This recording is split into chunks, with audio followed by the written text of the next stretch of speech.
అన్నమయ్య జిల్లా తంబళ్లపల్లిలో మైనింగ్ వ్యవహారంపై వివాదం రాజుకుంది. సాదుకొండలో ఐరన్ ఓర్ మైనింగ్ కి అంగీకరించబోమంటున్నారు స్థానికులు. మరోవైపు ఈ అంశంపై కూటమి ప్రభుత్వాన్ని ఇరుకున పెట్టే ప్రయత్నం చేస్తోంది వైసీపీ.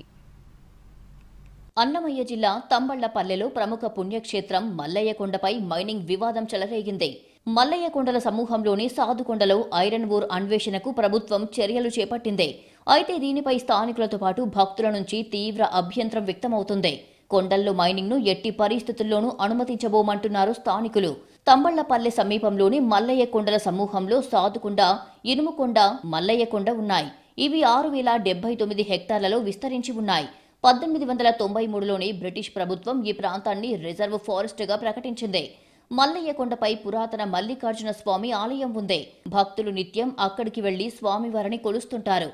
సాధు మల్లయ్యకొండల చుట్టూ 300కు పైగా గ్రామాలు ఉన్నాయి.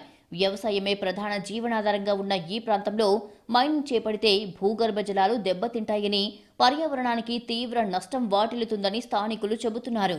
భక్తుల మనోభావాలు దెబ్బతింటాయని కూడా ఆవేదన వ్యక్తం చేస్తున్నారు. ఈ కొండల్లో మిలియన్ల టన్నుల ఇనుము ఖనిజం ఉందని కేంద్ర ప్రభుత్వం చెబుతుంది. అయితే భక్తుల మనోభావాలను గౌరవించి గత ప్రభుత్వాలు ఈ కొండల జోలికి వెళ్లలేదు. గతంలో ఈ కొండల్లో మైనింగ్కు ప్రయత్నాలు జరిగినా స్థానికులు, భక్తుల నిరసనలతో ప్రభుత్వాలు ఆ ఆలోచన విరమించాయి. 2009 ఎన్నికల ప్రచారంలో భాగంగా స్వయంగా తంబళ్లపల్లెకు వచ్చిన చంద్రబాబు మైనింగ్ జరగనివ్వబోమని హామీ ఇచ్చారు.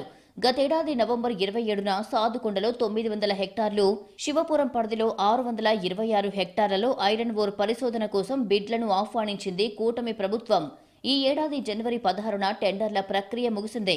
బిడ్లు దాఖలు చేసిన సంస్థల వివరాలను కూడా రహస్యంగా ఉంచడంపై విమర్శలు వెల్లువెత్తుతున్నాయి. గత వారం సాదుకొండలో సర్వే చేయడానికి మైనింగ్ అధికారులతో పాటు అటవీశాఖ అధికారులు చేరుకున్నారు. అయితే వందలాది మంది స్థానికులు, మహిళలు బోయపల్లె వద్ద అధికారుల వాహనాలను అడ్డుకున్నారు. ఆధ్యాత్మిక కేంద్రాలను ధ్వంసం చేయాలని చూస్తే సహించేది లేదని వైసీపీ ఎమ్మెల్యే పెద్దిరెడ్డి ద్వారకానాథ్ రెడ్డి హెచ్చరించారు. ఇదే సమయంలో మైనింగ్ వివాదంపై రాజకీయాలు సైతం తీవ్ర స్థాయికి చేరాయి. వైసీపీ వ్యవహారంపై కూటమి ప్రభుత్వం తీవ్ర విమర్శలు గుప్పిస్తోంది.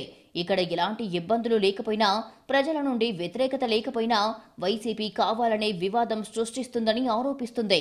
మొత్తానికి తంబళ్లపల్లి వ్యవహారం రాజకీయ రంగు పులుముకోవడంతో మున్ముందు ఎలాంటి మలుపులు తిరుగుతుందనే చర్చ జరుగుతోంది.